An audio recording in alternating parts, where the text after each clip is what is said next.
So good afternoon and welcome to RSSL's webinar related to the regulatory process to identify if a product is novel and what data is required for the regulatory process. I hope you are all staying safe and well during the pandemic situation we all find ourselves in. Nigel Baldwin and David Neville will be delivering the technical aspects of the webinar this afternoon, and I'll be here to support them. My name's Jane Staniforth and I'm the Head of Food Sales here within our commercial team. Nigel Baldwin is our regulatory consultant and David Neville is our technical specialist within our functional ingredients department at RSSL. And both of them have many years experience supporting our clients with navigating the regulatory landscape and generating technical data for regulatory submissions. So before we get started, let's just share with you some information in case you're having any technical issues and also wish to pose a question as the team are presenting. For any technical issues that you are having, please send a short message within the question chat box on the right-hand side of your screen. The team here will then respond to you directly in order to try and resolve your issue. Whilst Nigel and David are presenting, if you have any questions you wish to ask, please feel free to submit these using the questions box on the right-hand side of your screen. We will then do our best to answer the questions at the end of the formal presentation. And if we run out of time, we will then come back to you separately after the event. So if you have a confidential question, please email me and we'll come back to you independently. Okay, so now all the admin has been sorted. Let's proceed with the webinar, and let me start by telling you a little more about RSSL so you can then understand why we're able to share our knowledge with you today. RSSL has supported the global food industry with a broad range of services since 1987, and we continue to do this even during the COVID-19 situation. Our working practices have adapted, but our scientists continue to be on site completing projects for our clients. We work for many of the top global companies through to a number of small startups too. Our UCAS accredited facility in Reading is where our team of 330 staff are based, and our technical expertise covers a broad range of services, including chemistry, physical sciences, biochemistry, as well as food technology, which are all relevant for today's subject. One of our key strengths is our multidisciplinary teams available to support client needs to support with the whole product life cycle. And our expertise as a business is extremely broad.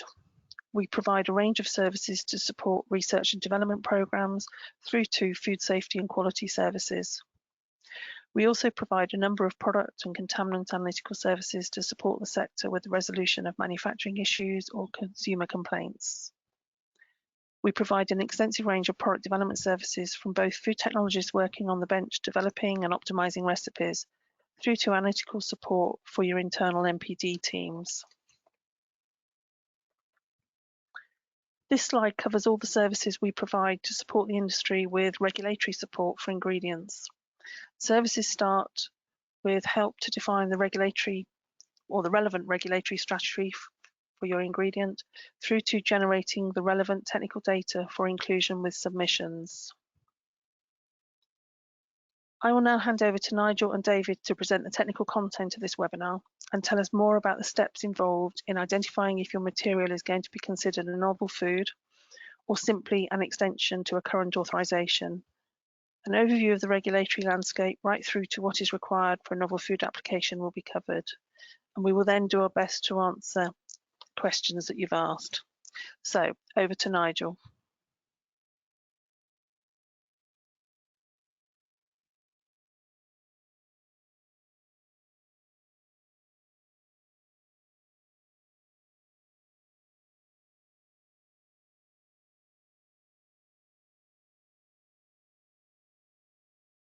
Apologies for that, I was on mute. Hello everyone. In the European Union, as I'm sure you're all aware, that the critical regulation relevant to the innovation of new food ingredients is Regulation 2015-2283 on novel foods.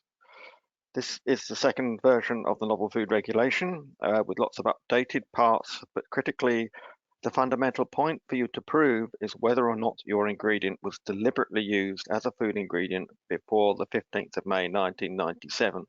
And if you cannot prove this, and you are also not a food additive, enzyme, or flavoring, in other words, used for technical purposes, then a submission is required, but the actual submission data requirements will be heavily influenced by the category of novel food that you fit into, and there are 10 categories.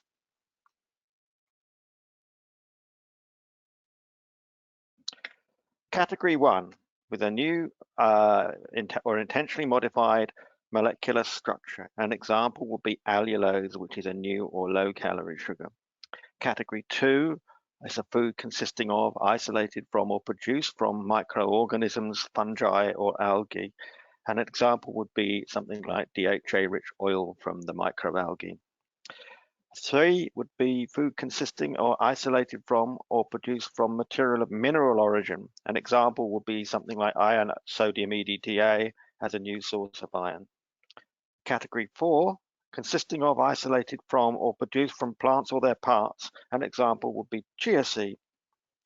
Category 5, food consisting of, isolated from, or produced from animals or their parts.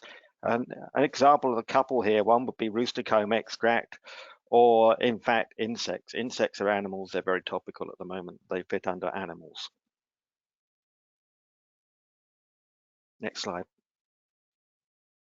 Category 6, food consisting of, isolated from, or produced from cell culture or tissue culture derived from animals, plants, microorganisms, fungi, or algae. In fact, cultured meats would fit into this category in future.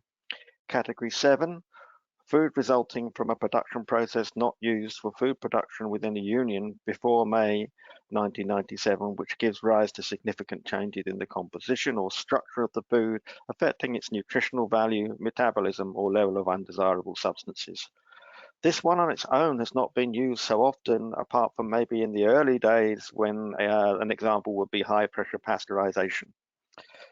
Category 8, food consisting of engineered nanomaterials, and there are no examples of this one yet because no one's come forward with the admission they're deliberately creating nanomolecules to fit here.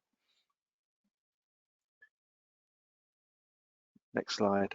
Category 9, vitamins, minerals, and other substances used in accordance with Directive 2002/46, which is the Supplements Regulation, 1925/2006, which is the Fortified Food Regulation, and 609/2013, which is the Food for Specific Groups Regulation, where they all have positive lists of vitamins and minerals. So if you use a new production process or you make them with engineered nanomaterials, then you would have a new form of a vitamin or a mineral. That's under Category 9. Category 10 is food used exclusively in food supplements within the Union before May 1997, where it's intended to be used for foods other than supplements. So if it was used for a supplement before May 1997, it could still be used as a supplement, but if it's going to be used as food, then that has to have a novel food application. So an example of that would be vitamin K2 from natto. But always remember, you can be more than one category of food at the same time.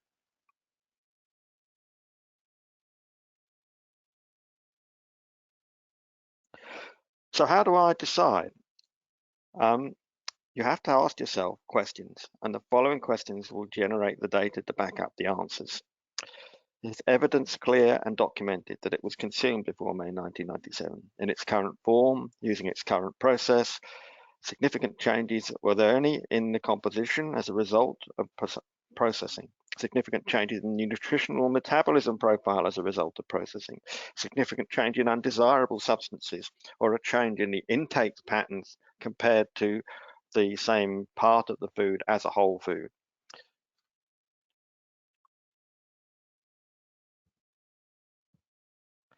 And once you've gathered this data, then you have to decide yourself as a food business operator whether you are a novel or not, and back that up as due diligence if challenged by the enforcers or by your clients. The critical point is whether you're unsure or your clients are seeking legal certainty and you cannot provide that to the level that they want. The regulation clearly says that if you are unsure, you must ask a member state for an opinion and that they may consult with other member states before they issue their conclusion. And so there's still the chance for a diffusion of responsibility and time delays because member states always have their own opinions and they rub off on each other and so on and so forth.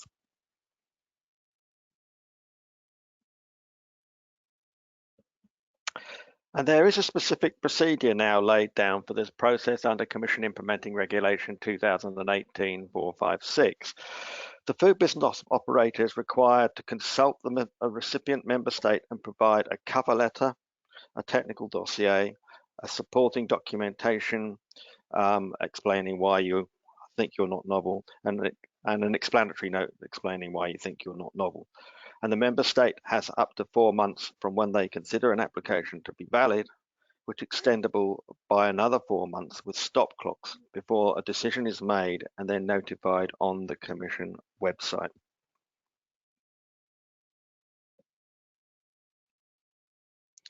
The approach to and the quality of your data is obviously critical.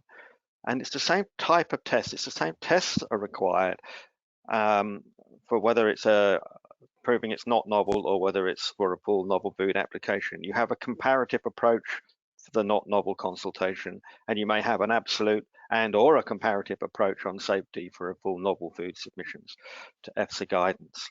If it gives rise to significant changes in the composition or structure of a food affecting its nutritional value, metabolism, or level of undesirable substances, then it's novel.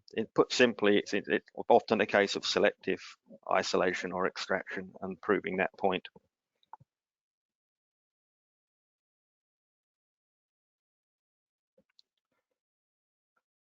And here are some examples of outcomes where you can see that the success rate is low, and so the results of your data and your strategy needs to be high.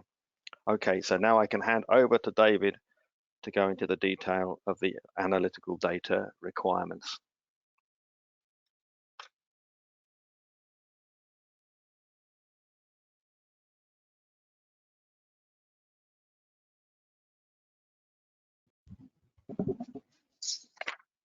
Thank you, Nigel.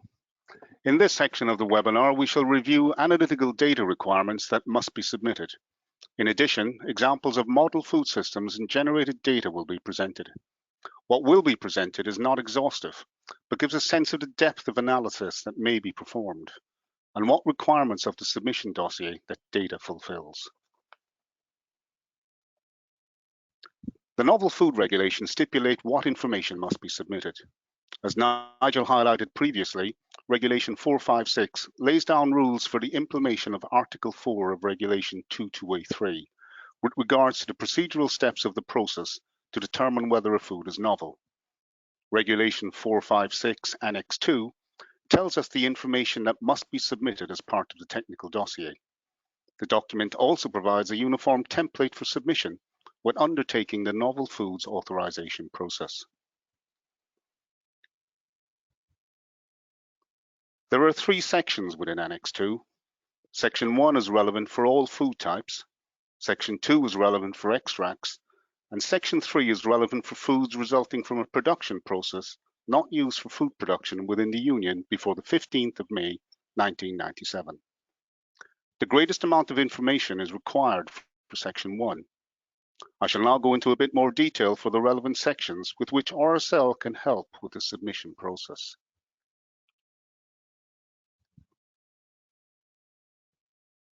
The more important paragraphs within sections 1 to 3 of the dossier, from both analytical and production perspectives, are highlighted in this slide. The amount of information needed is dependent on the actual novel food.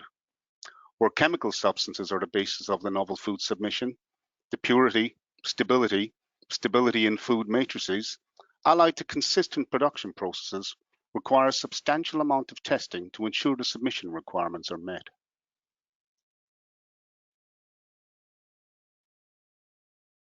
Within Section 1 is the description of the novel food.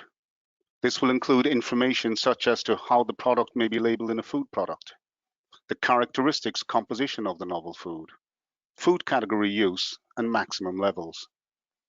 Other information may also be included and is dependent on the actual novel food. Each novel food and the category into which it falls will influence the information needed. What I wish to highlight here, and I shall speak about in the next slides, is the engineered nanomaterials aspect mentioned in section 1.2.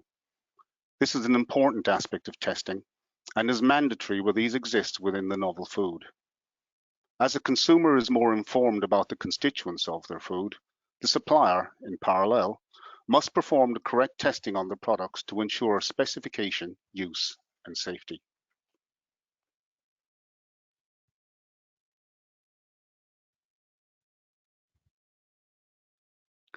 So what is a nanomaterial?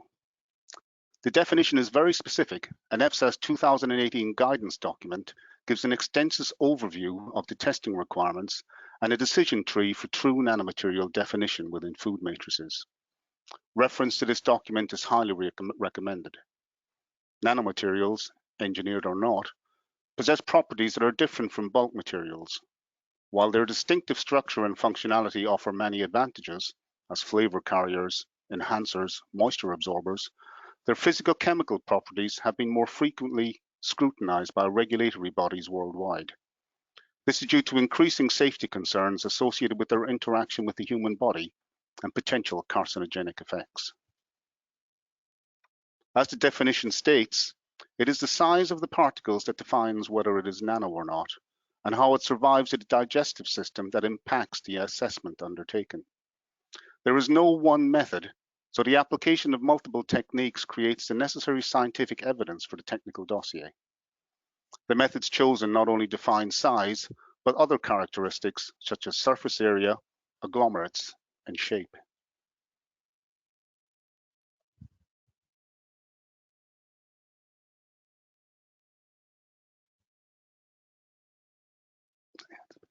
When test methods are applied to the engineered nanomaterials, an explanation shall be provided by the applicants of their scientific appropriateness for nanomaterials and, where applicable, of the technical adaptations or adjustments that have been made in order to respond to the specific characteristics of those materials. Remember, there is both characterization of the novel food and what happens to the material once it is incorporated into a product matrix. We use a range of techniques such as light microscopy, volume-specific area, dynamic light scattering, and scanning electron microscopy to fully characterize nanomaterials. If you go back to the technical dossier section 2, if the novel food is based on an organism, then a full description of the organism is required with the additional indicated information. The full requirements of the 2018 456 regulation are listed here.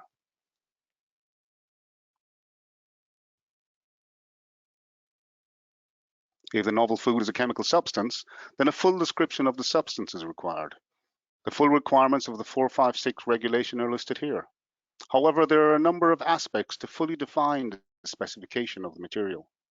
It is one thing to have a pure chemical substance, but where abstracts are the novel food components, additional testing may be necessary. It is important that the information supplied to the regulatory authority is comprehensive and defines the characteristics of the novel food. This information can be determined by appropriate analytical methods available within RSSL.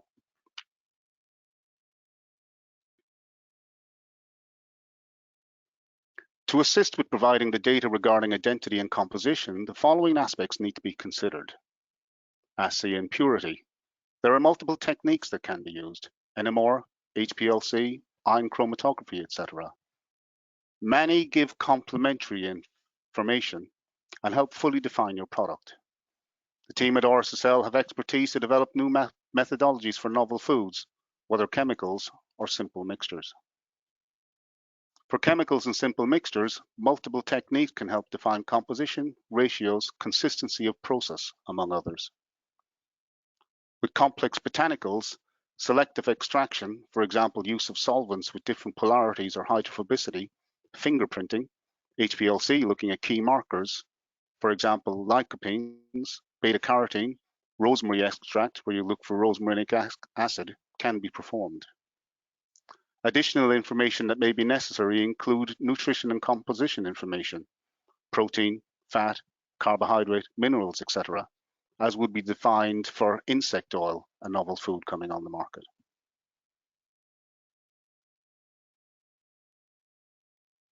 The application of the necessary and appropriate tests and the information gained are then used to define the specifications of your material and test methods. This assists the authorities in deciding that your processes are in control the tests are fit for purpose, and fully define your material. Areas of concern, for example, stability, microbiological results, degradation products, can be identified as part of this exercise. It is inherent on the manufacturer that the product will be safe when used as defined in the dossier.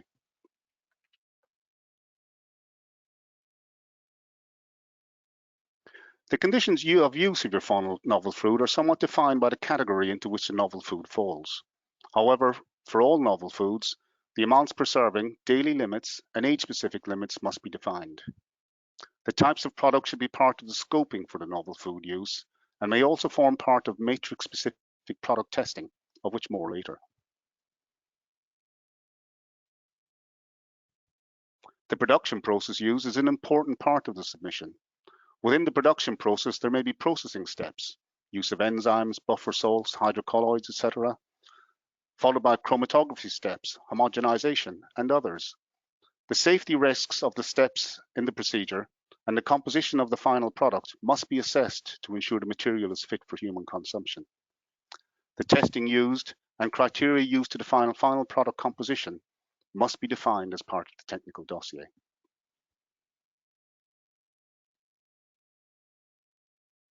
Extracts are different in comparison with pure chemical compounds, as these are inherently a mixture of different components. The specifications will be different from those of a pure chemical compound, as the matrix composition may differ with respect to full chemical composition. For plant-derived extracts, composition may differ depending on geographical source and agronomy conditions. Control of process to ensure consistent product composition, as defined in the product specification, are required.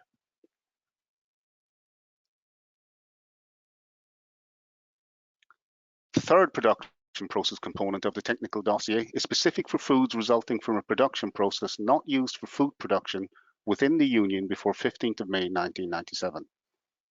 Though a food has been consumed outside the EU, its production process must still be described and the product composition must be known and defined. Again, the analytical processes used to define the product composition must also ensure that the product is safe and that it will pass the EFSA safety assessment, in addition to all other requirements of the dossier.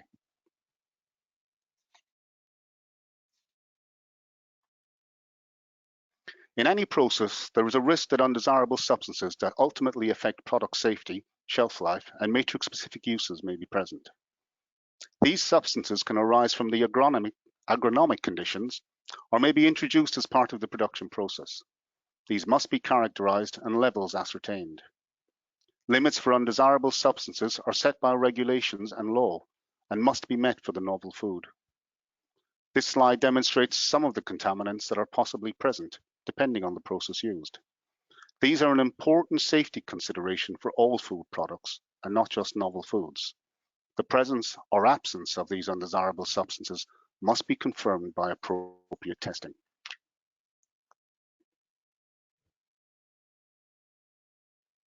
Up to now, we have considered the setting of specifications for the novel food. We've also mentioned conditions of use, and we shall now go into more details about this aspect of the dossier. The novel food ingredient must be stable and must be stable in your food matrix. This aspect must be assessed of trials and model food matrices representative of final use in market products. This will involve testing with validated methods that satisfy the requirements of the regulatory authorities and EFSA.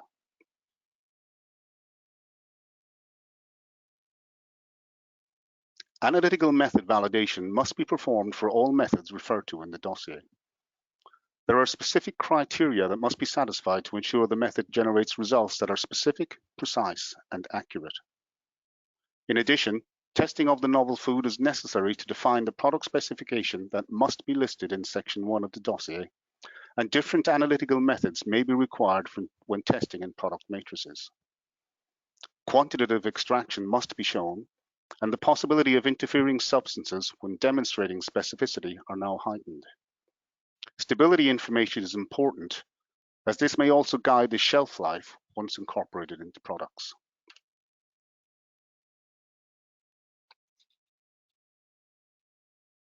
This slide lists the requirements for a successful method development and validation. Specificity. Following sample extraction and HPLC separation, where HPLC is used, does the method detect only the compound of interest at the compound retention time? A single peak for a single compound. Linearity. Over what range of compound concentrations can the method accurately quantify the compound? Limit of detection and limit of quantitation. What are the lowest levels at which the compound can be detected or accurately quantified? Precision and intermediate precision. Are the results precise when the same sample is analyzed multiple times by different operators on different days? Accuracy. Does the method accurately detect or recover the amount of compound present in the matrix? And finally, stability of samples once extracted. Do the extracted samples, when stored under different conditions for defined periods of time, give reproducible results?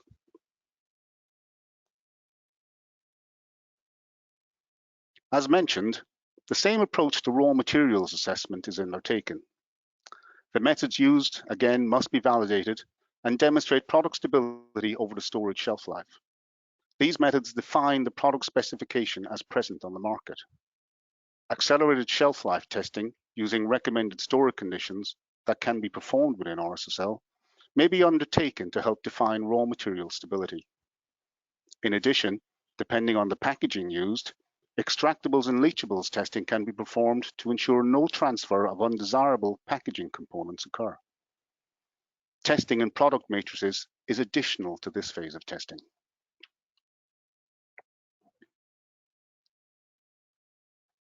Ingredient in-use stability assessment is an important part of the submission process. The use of model systems allows the novel food to be assessed in different matrices that are representative of the food categories in which you are applying for novel material use. The results obtained are representative of stability of the food matrix and not necessarily of the novel food. These have additional benefits in that the data can also be used for customer meetings in the future. We have access to pilot plants, which means products can be prepared using appropriate process conditions, then store them in relevant conditions and do analytical stability and sensory assessment. We also have a safety and toxicology risk assessment panel to help define safe limits for consumption for unapproved novel foods when assessed within RSSL.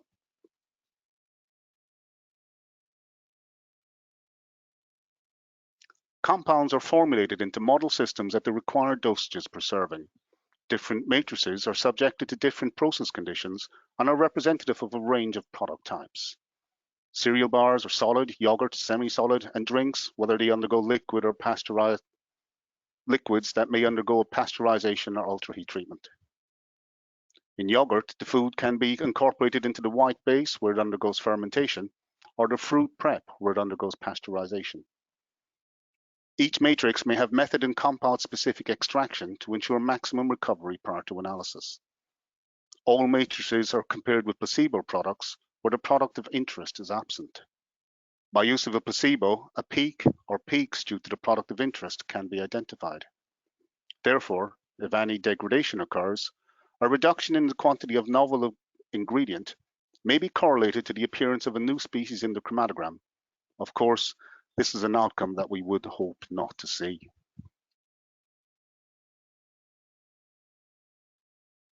An example from a study performed at RSSL is shown in this slide. 3 different chromatograms are shown. The green trace is the placebo with no compound present. The blue trace shows the placebo with the internal standard that you use to define accurate quantitation of your novel food. The red trace is the actual sample trace. As can be seen, the developed method is specific, no interfering peaks at the retention time of compound of interest, either from the internal standard or matrix-derived peaks. All other conditions previously mentioned for a validation were also met.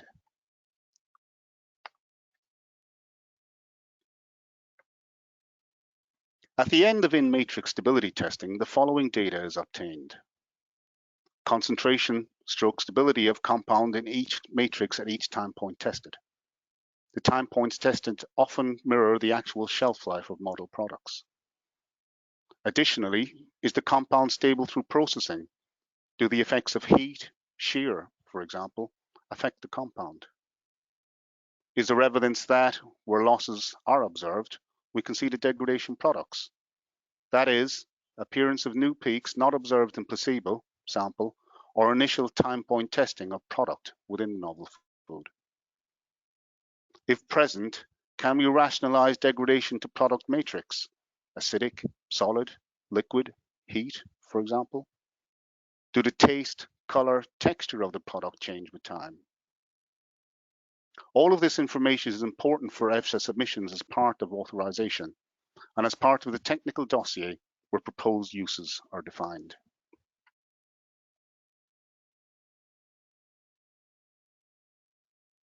Of course, the gathering of information submitted within the technical dossier may not mean the submission process is ended, as Nigel highlighted earlier. Requests for further information may arise. Therefore, further support for ad hoc requests, identification of degradation products, for example, or other information that could be obtained through further testing can be given. Through the collaboration between the client and RSSL, all the information obtained from product formulation and testing will, optimally, help obtain the successful classification as a novel food. Okay, so we now hand back over to Nigel again to discuss further EFSA considerations as applicable to the submission process. Thank you, David. Okay, having gone through all the detail of the EFSA requirements, we now circle back to reinforce the importance of the quality of your data and its presentation. Once the Commission asks EFSA for an opinion, it passes first through their applications desk, or what's known as a gatekeeper, and where they perform administrative completion checks before they declare the application is validated, and then the scientific assessment clock can start, so it's passed to the scientific panel then. So from the start of your preparation, doing things correctly will avoid delays later.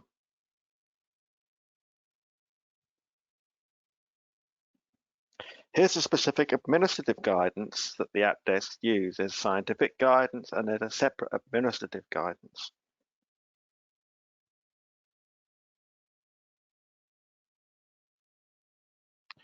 So to ensure submissions get through the EFSA submissions desk and proceed smoothly, you need to ensure that the relevant analytical methods are available and to use accredited laboratory facility.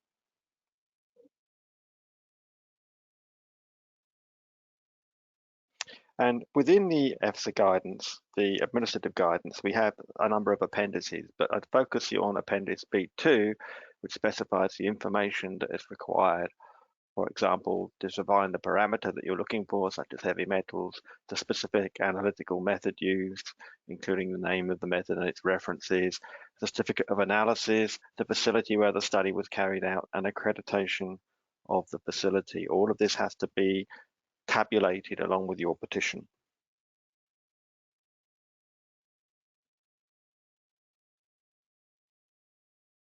And there can be stop clocks here and long delays as a result. In some cases, applications have been at app tests for more than a year because of poor quality and having to conduct the additional studies or repeat them to the right standards. But here you can see in progress means you've got past the validation stage. Under consideration means you've not got past the validation stage. So so your objective is to get to that in progress step as quickly as you can.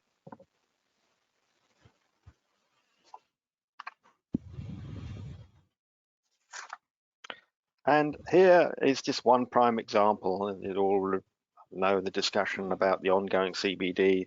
The very first CBD entry into the new novel food regulation, you can see actually went in June of 2018, and here it sits. It still says under consideration. It's not being validated.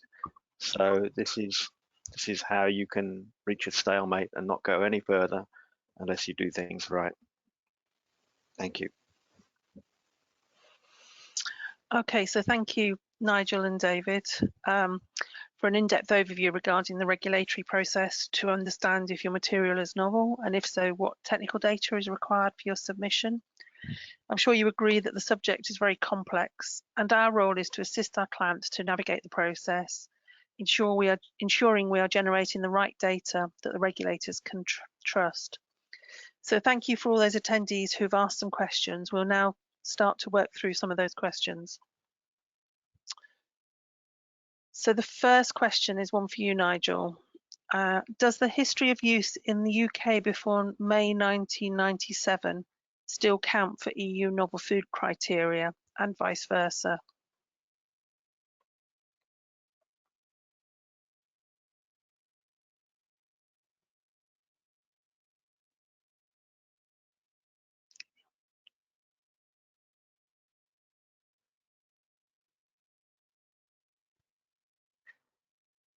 Nigel, I'm not sure whether Nigel's still on mute because we can't hear his answer.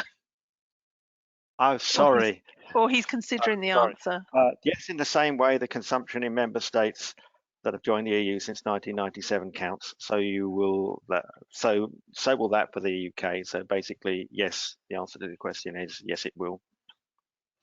Okay, thank you, Nigel. Next question for you, David. I think. How long does the analytical data package take to get together compared to the toxicology data? Well, that's an interesting and sometimes tricky question, but usually they go in parallel. But remember, your safety studies are going to be a waste of money if they're not done with a representative test article. So in reality, you need to get the batch data analyzed to start with. So that would say take 2 to 6 months, depending on testing. Then usually, if the tox studies take a year, the analytical work, including stability work, is done in parallel. But generally speaking, for the analytical data alone, and depending on the matrices which you use, it's typically around 6 to 12 months. The cost is very much case by case, as this will depend on the actual material and the scope of the technical aspects required. Remember, for single chemical entities, there will be one type of testing, and where you have extracts or mixtures, it may become more complicated. Thank you, David. Okay, so the next question for you, Nigel. Do these procedures still apply in the UK after Brexit is implemented? I think broadly speaking, the UK is adopting parallel procedures using the same criteria as the EU. They've clearly said that on the UK website and in various meetings that have been held to discuss this. Any new application after transition date will also be submitted in the UK. We'll have to submit it into the UK, and anything still in the system at that time will be, I guess, case by case. Anything that's completed through the system will be grandfathered. So that's the tentative answer to those questions. There's still the balls in the air until we firmly have Brexit, but that's my best answer I can give so far. Thank you. Okay, thanks, Nigel. So David, another one for you. Can you analyse for CBD stability in food products? Yes, Jane, we can. We have a screening method available that can quantify the 10 main cannabinoids. However, the method would need to be validated for your specific material that you're going to test in, and the food matrix also. In that, as mentioned earlier, for a botanical extract, they're not always the same thing. In addition to CBD assays, we are also supporting the industry with generating wider technical data for their novel food submissions for CBD, including, for example, particle size. Okay, thank you, David. So we've now come to the end of our webinar, and I hope you found it useful, and we appreciate the questions you have asked. As we have not managed to get to answer all of the questions in the time we have today, we will respond to you separately outside of the webinar. I would just like to draw your attention to another webinar we're running in a few weeks' time related to food innovation and turning your idea into a reality, and hope you can join us then. So on behalf of the RSSL team, I would like to thank you for listening today, and please do not hesitate to contact us if you have any questions or you need our support with projects. We will be sending out a copy of the slides to you following the session. And once the coronavirus situation has improved, we look forward to meeting you at future events and hope that we'll be able to meet face to face. But in the meantime, thank you for your time, and I hope you all have a good rest of the day, and please do stay safe in these challenging times. Thank you. Bye.